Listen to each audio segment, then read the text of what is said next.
An earthquake has hit, and everybody's left Gotham, including Batman. Here's a look at the McFarlane Toys DC Multiverse McFarlane Toys Digital Batman No Man's Land Batman.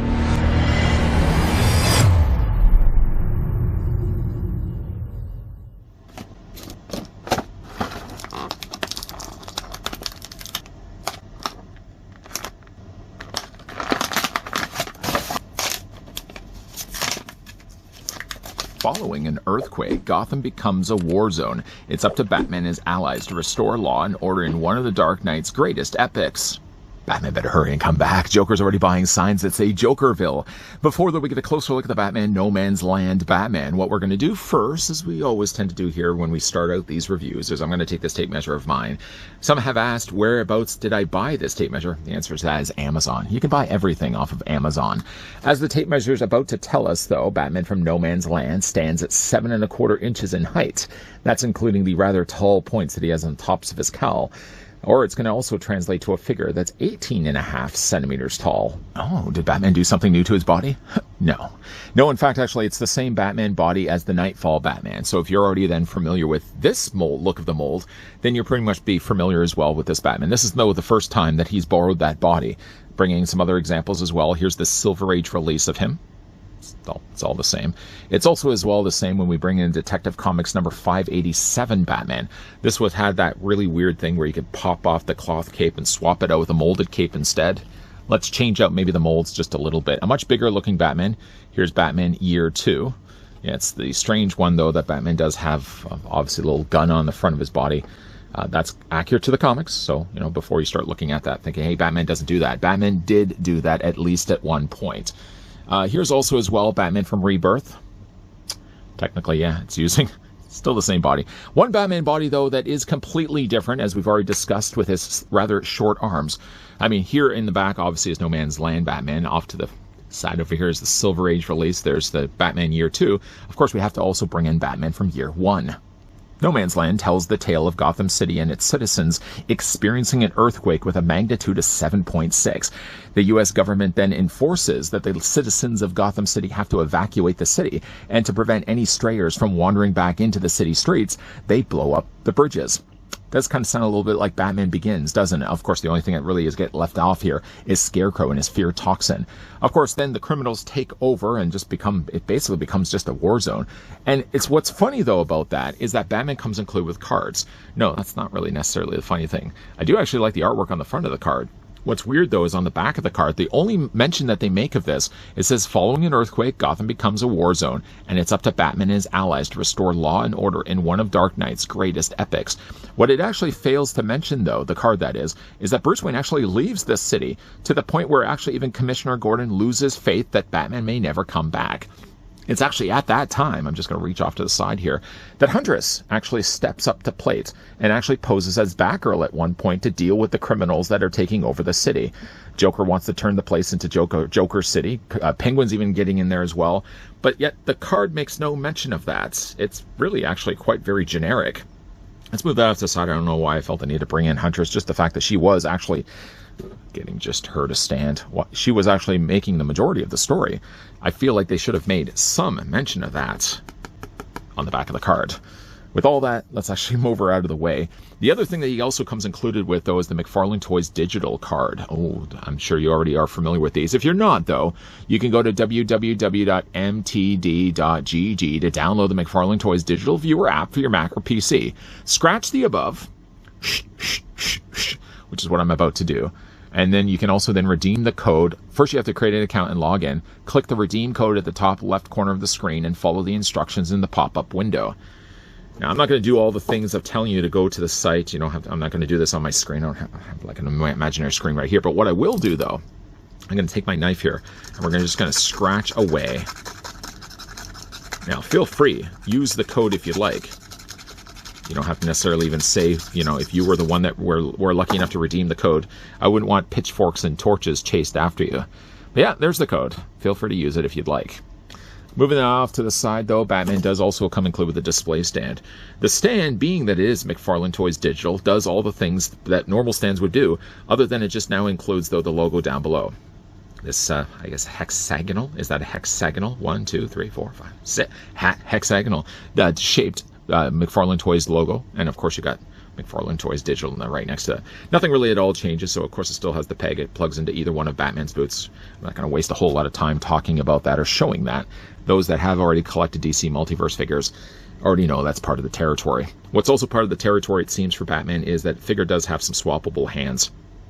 Technically, I've already taken the liberty of swapping up the hand, this one right over here, just so the figure could actually hold his batarang.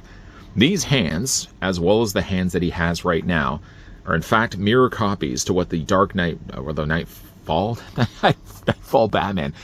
For all the times I actually bring this figure in, I'm surprised. Slap on my hand. Bad job forgetting the guy's name. But yeah, Nightfall Batman had the exact same hands, so there's nothing at all that's different between really these two figures. The only thing really that they have done differently is that this does actually have a logo that's on the chest. If you run your finger across this, it doesn't actually feel. Batman doesn't really like the idea of you rubbing your finger across his chest. There is actually no sculpted logo, whereas the Nightfall Batman did have that. And this one also does have a brand new belt. Anyways, what were we talking about? We're talking about hands. These hands can be swapped out. It's just a case of holding on to the hands that he has, popping them off the pegs, find the hand that you want to then use, and I say find the hand. Whoa, where'd the hand go? Hand went right over there. Hope the gremlin can fetch it. Okay, we're going to go back to what we had before. That came out of nowhere. If you did, though, want to swap out the hand, let's maybe try it on this side. We're going to just swap out the hand. Careful holding onto it this time. There we go. Plugging in place. Gremlin, can you go fetch the fist when you have a chance? Okay, he's apparently on lunch right now. Yeah, the hands are easy to swap out. I guess easy to also fling across the room. I can't even see it. It's probably gone into the black hole. I still have the black hole. The figure does also have a batarang. Right away, I will say the batarang is a good size. That's an average size batarang. It doesn't look like it's overly large. Batman, and in the past, has had these large, almost mustache-sized, well, if you had a big giant mustache, I guess, large mustache-shaped, almost boomerangs. This one is a little bit smaller in size. I guess technically a batarang is a boomerang, isn't it? This one's a little bit smaller in size. It's a modest batarang, and that's really what we need. This just basically will plug into his hands, just like that. I kind of do really wish that these figures could have had more accessories than just always a batarang. Do we always really have to go back to the idea of the basics with a batarang? Anyways, the figure does at least have that. And the batarang at least matches the color of his cape, the boot, the trunks, and his cowl. Let's take that away for right now and getting a closer look. Speaking of cowl, let's get a closer look at No Man's Land Batman. Now, it doesn't necessarily have to be the late 90s Batman. This could easily be a good stand-in for just a Batman on your shelf. Head sculpt, for the most part, does look good. I'm going to bring in, again, the Nightfall Batman, which now I do remember his name. The head sculpts clearly are going to be different from one another. Would this be a good successor to perhaps the original Batman?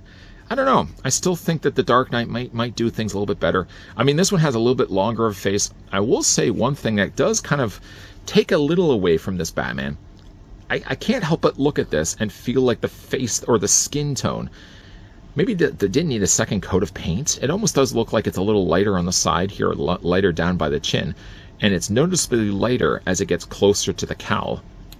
Adding maybe just another coat of paint probably could have gone a little bit longer here. I would love maybe to see what this figure could have also been done. Like, we did get a Nightfall Batman that did have the cell shading. I think this cowl could work really well with a cell shaded look for maybe a convention exclusive. One can't also help but look at this Batman body and think he does also very much look like the Detective Comics Batman. Although the logo is a little higher on this one, you can see it's also using a completely different different utility belt. But again, like basically, the gloves, the arms, the lower legs, and even the boots are exactly the same. This Batman had to rely, though, on two types of cape, the larger molded cape and a fabric cape. Now, this fabric cape did actually have quite the wingspan, but it was always prone to popping off. I've already done a review of it, if you certainly would like to check. I love, by the way, I interrupted my own train of thought. I really like the logo, though, on the Batman Detective Comics release. This one looks good still. I feel like it's a little lower on his chest. It probably could have been better to have this just a little bit higher. But if you run your finger across this, it's not like a rub sign from Transformers. It is actually printed on his chest. It does almost kind of even feel like maybe it does have a little of a ledge. No, I don't think it does. It's probably like a decal that they put on there. Not one that I'm sure you could scratch away. I guess you probably could scratch it away if you're aggressive enough with it. But all in all, it's a nice looking Batman. I have real no issues necessarily with it. I kind of do feel like the skin tone around his mouth could have maybe been just a little bit darker. It does kind of look like there's a little bit of the blue bleeding through. Speaking of the blue, though, I do like the use of this blue that they chose for the cowl, the gloves, the underoos, and of course his bat boots down below. One thing I've noticed, though, about Batman is the material looks good. It's kind of actually the same style of material that they used for the Adam West Batman cape. Yet, though, what's missing is a wire. Now, if you look at the wire, or where the wire should have really been, there's clearly a seam line right here. Let's just bring the cape out here. There seems to definitely be a seam line right along here. And if you look on the end of the cape, there is an opening. It looks like a drinking straw. I would think, though, this probably was intended to have a wire that went right through this, and they would have sewn off the ends. I don't know if it was just a budget reason that they chose not to include the cape. Maybe at the last minute, Todd just decided that a naturally draping cape worked a little bit better for Batman. I mean, really, though, with the way that they've seamed this, they've kind of ironed this in a way that the cape naturally folds in on itself. So if you don't really like the fact that it does have this visible opening or gap space, you basically just can fold the cape in. It's a little on the crease side. I do think the material works really quite well, and I think, again, like the blue look matches pretty close to the cowl and everything else we mentioned before. One thing this Batman does do differently also is the figure does also have a new utility belt. Much larger pockets there on the sides. I feel like this pocketed utility belt was probably used before. It is, though, a separate piece. So if you actually moved your finger in here, you could actually lift this up from the trunks underneath. So that is a newly sculpted piece. I'm just not 100% sure, though, if this is one that's been used exactly or unique to this Batman, or if it was in fact borrowed over from a previous Batman. Colors of the dark gray look really good on the figure as well. It does kind of remind me, like, was it Task Force Batman? Kind of the darker colors, the video game Batman. Yeah, I don't know. It's a good looking Batman. The only thing, again, it just seems so weird that looking at his cape, it does definitely look like there should have really been a wire fed through there. For the figure's articulation, though, if you're familiar with really all this Batman body that we've gotten how many times before, then this Batman body will do the exact same thing. Head's going to be on a ball joint, so it allows the head to rotate all the way around. It's going to look down, really quite low, too. It's going to look up, and you can also move it back and forth as well. The upper torso is going to be on a ball joint. It does have a good bit of motion and movement to it. The lower abdomen also does the same. Arms rotate all the way around. You can take Batman's arms and pull them at a T-pose or 90-degree angle bend. The figure does also have a swivel in his bicep, double hinge in the elbow. I know this is always something we always cover at this point in the review. And the hands do rotate all the way around. Even the one that shot across the room. It's right over... Who am I kidding? I can't even see it. Legs do split out. They're on ratcheted joints. The top of the leg does swivel back and forth just a little bit. Double hinge on the knee. No articulation again down below for the boots. Territory that we've already covered before. Ankle pivot, ankle rocker, and the figure does also have toe articulation as well. Worth picking this figure up? I would say so. I mean, it's not just a case, though, even though they have really used this body to death, at least it's a body that worked already for Batman in the past. I mean, how many times, again, we already gotten this Batman? Let's just bring in, again, some of those examples. Silver Age Batman, Nightfall Batman, the one in the middle, No Man's Land Batman, all pretty much the same Batman with a different color of paints, a different color of plastic, I really should say. So like this one, again, is very similar to the Detective Comics Batman, which so happened to have also used the exact same body. I think one thing that they could have maybe done to improve the figure is maybe just paint the lower mouth just a little bit darker. I don't know, something, it almost does seem like there's blue bleeding through the face.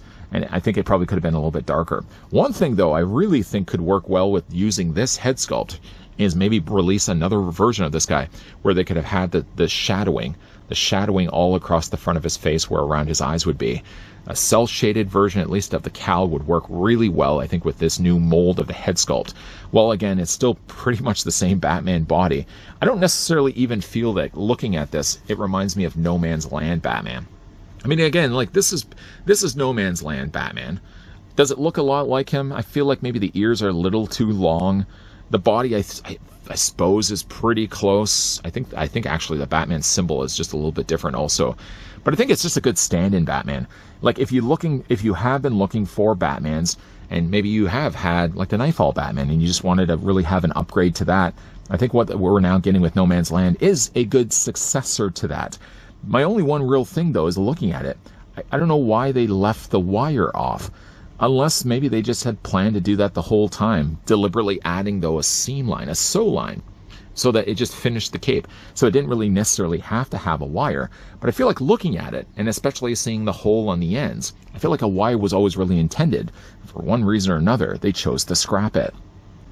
Don't let the box or the card deter you from picking up No Man's Land Batman if you're not familiar with the source material. It doesn't necessarily have to be tied directly to that comic run. In fact, if you just want really a good-looking Batman, I think the one we get from No Man's Land is a good stand-in. I mean, the more that I look at this, the more I think I really like the dark gray and the dark blue. It was really one problem I had with the Nightfall Batman, and my problems with Nightfall Batman are a very small list.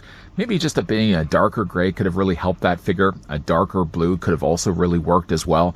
And really, the No Man's Land Batman does all those things that I really wish the original Nightfall could do. It does also have a fabric cape, so right away there's points for that. It's strange, though, that still Todd and his team left the wire off the cape. Because the more I keep looking at it, the more I think that that was seen the way it was, because a wire was supposed to be intended to be in the cape. And yet, they just chose to leave it off. Some really don't like a wire built into a cape because it just makes the cape cumbersome. Some really like a wire because it gives you at least a chance to pose the figure and put the cape in a way that you want it. As you see right now, I don't have a wire in there, but just draping it over Batman's body the way that I've got it does give him a really cool, creepy look. Now, the look of Batman also can be pulled off, too, by the figure having the batarang. It, unfortunately, is one of the continued problems that really do face Batman. That and the fact that, yeah, we get another one of them. Batman always tends to have a batarang. 2 fists and a batarang. So it's part of the territory, again, that this one covers as well. Even though there's nothing really new to cover other than just a brand new head sculpt, fabric cape, and utility belt. Those three things still amount to a Batman that, even if you have already this body on your shelf, you're probably not that bothered by picking it up again. If you guys are, by the way, interested to pick this one up, I did grab this from the Facebook selling group, and yeah, you guessed it, Popeye the Toy Man. Burr, burr, burr, burr, burr, burr. Speaking of Popeye the Toy Man, yeah, we're actually going to be looking at a couple of other DC Multiverse figures that I've picked up from him as of late. In the meantime, though, let me know what you guys think down below of Batman No Man's Land Batman. Just bored already by this Batman body, or do you think that this Batman body works really well with this release of him? Let me know what you think of it down below. And if you guys did, by the way, enjoy this video, you can do it a solid and throw it a like. You guys want to stick around for more so? I hope so. I hope so. The Gremlin, by the way, I asked him earlier, could you just fetch the fist that I flung over there? And he's basically now claimed it for himself. He's got sharp claws, and it looks like he's got himself really nasty looking teeth. Just because of that, I think I can just I'll let it slide this time, Gremlin. You can have the fist. The next one, though, you're going to have to give it back to me. Or not. As always, guys, thanks for watching. See you guys next time.